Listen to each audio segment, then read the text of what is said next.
Assalamualaikum warahmatullahi wabarakatuh. Perkenalkan, nama saya Raihan Ijal Ramadan dengan NIM 2410606023 dari Program Studi Teknik Industri UIN Sunan Kalijaga, Yogyakarta. Pada video kali ini, kita akan membahas mengenai ilmu Al-Quran dan tafsir, yaitu nasak dan mansuk.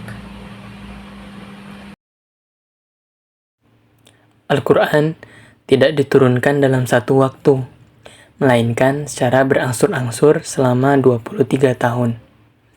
Penurunan yang bertahap mengikuti dinamika perjalanan hidup Nabi Muhammad SAW dan para sahabat. Pada masa transisi dari era jahiliyah menuju peradaban Islam, terdapat nasak dan mansuk, supaya umat Islam ini tidak terbebani oleh perubahan hukum secara tiba-tiba. Dengan proses ini, umat dapat beradaptasi secara perlahan dengan gaya hidup baru yang berlandaskan syariat, di mana pondasi keimanan diperkuat sebelum aturan hukum ditetapkan secara permanen. Selanjutnya, definisi nasak secara bahasa dan istilah. Secara etimologi atau bahasa, nasak ini memiliki arti pembatalan, al-ibtal, suatu urusan, penghilangan al-izalah, jejak yaitu seperti sinar matahari menghapus bayangan, atau pemindahan, an-naql teks. Dalam syariat, nasak merupakan proses mengganti suatu ketentuan dengan ketentuan lain yang dianggap tepat untuk waktu tersebut. Kemudian, secara istilah, nasak adalah berakhirnya masa lalu suatu hukum syara' karena adanya dalil hukum baru yang datang kemudian, sehingga terdapat dua elemen, yaitu nasik ini merupakan aturan baru yang membatalkan, sedangkan mansuk adalah aturan lama yang status berlakunya itu sudah dihentikan. Terdapat dalil dasar dalam Al-Quran mengenai dasar hukum adanya nasak, yaitu terdapat dalam Quran Surah Al-Baqarah, surah kedua ayat 106. A'udzu billahi minasyaitonir rajim. Bismillahirrahmanirrahim. Ma nansakh min ayatin aw nusiha na'ti bi khairin minha aw mithliha alam ta'lam anna Allah ala kulli syai'in qadir. Shadaqallahul azim, yang artinya, ayat yang kami batalkan atau kami hilangkan dari ingatan, pasti kami ganti dengan yang lebih baik atau sebanding dengannya.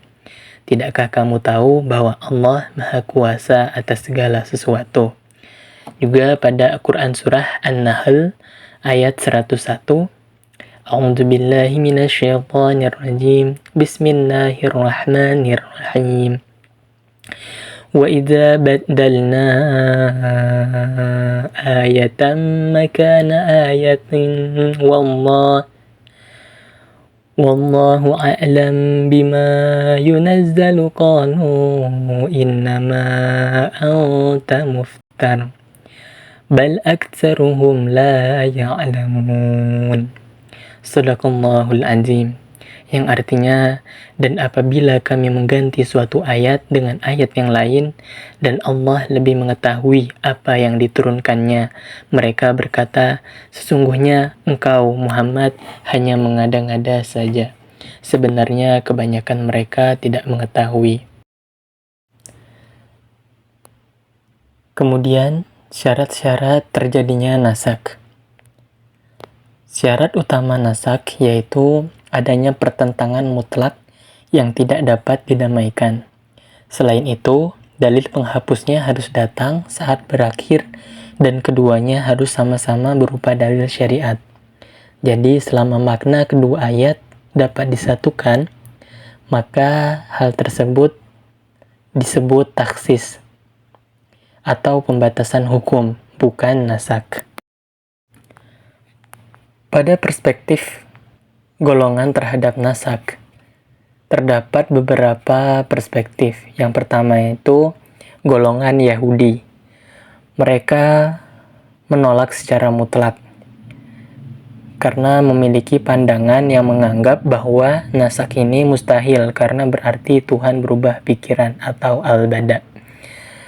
Kemudian terdapat juga golongan Rafidhah. Mereka ini menerima secara berlebihan dengan memandang atau menganggap hampir semua bagian ayat itu dapat dihapus atau diubah secara berlebihan tanpa adanya landasan riwayat atau bersifat spekulatif.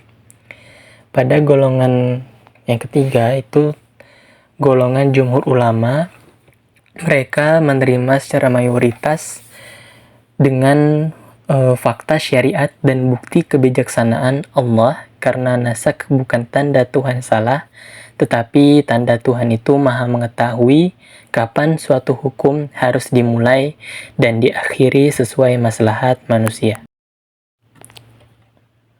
Nasak sendiri memiliki batas dan ruang lingkup. Nasak hanya terjadi pada wilayah peraturan teknis yang bersifat kondisional, seperti tata cara ibadah atau hubungan sosial. Tetapi nasak ini tidak menyentuh akidah atau keyakinan, karena sifat Allah adalah abadi, serta tidak berlaku juga pada kisah sejarah para nabi, karena fakta masa lalu tidak mungkin dianggap salah. Nasak memiliki beberapa jenis. Yang pertama, nasak al-hukm duna al-tilawah. Ayatnya tercantum dalam mushaf dan tetap dibaca sebagai ibadah untuk mendapatkan pahala. Tetapi aturan praktisnya itu sudah tidak berlaku karena digantikan ayat lain. Jenis yang kedua yaitu nasak al-tilawah duna al-hukm. Pada jenis ini, Allah Subhanahu wa Ta'ala mengangkat atau menghilangkan suatu ayat tersebut dari mushaf Al-Quran. Tetapi secara hukum, syariat atau perintah tetap wajib dijalankan. Pada jenis yang terakhir yaitu nasak al-hukm wa al-tilawah. Nasak pada jenis ini yaitu Allah menghapus memori teks dan membatalkan kewajiban karena diganti dengan sistem hukum yang permanen dan sempurna.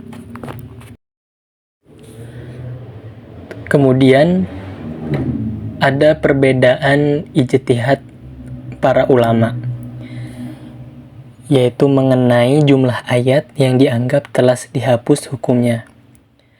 Pertama itu ada Ibnu Jauzi, mewakili kelompok ulama klasik, mencatat bahwa 246 ayat yang dianggap mansukh, karena beliau menggunakan kriteria definisi yang luas, di mana setiap bentuk pengecualian atau pembatasan makna hukum langsung dimasukkan ke dalam kategori nasak.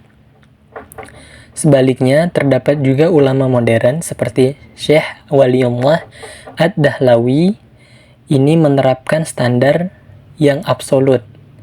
Jadi beliau menyaring daftar dan hanya menghitung hukum yang benar-benar dinyatakan batal secara total. Sehingga Syekh Ad-Dahlawi ini menyimpulkan bahwa hanya terdapat 5 ayat yang memenuhi kriteria nasak murni. Dengan adanya nasak, terdapat beberapa hikmah. Yang pertama, transformasi sosial melalui metode tadaruj, yaitu penanaman iman sebelum hukum seperti larangan khomer atau miras yang dimulai dari penjelasan manfaat dan dosanya, larangan sholat saat mabuk hingga pengharaman total. Kemudian, keringanan atau takhfif, yaitu perubahan aturan dalam perang yang awalnya memiliki rasio 1:10 menjadi 1:2 yang menunjukkan syariat Islam peduli pada batas kemampuan fisik dan mental manusia. Kemudian terdapat juga nasak ini sebagai filter keimanan. Contohnya, pada saat arah kiblat dipindah dari Baitul Maqdis ke Ka'bah, Naskh mempertegas siapa hamba yang memiliki prinsip sami'na wa ata'na. Kami dengar dan kami taat.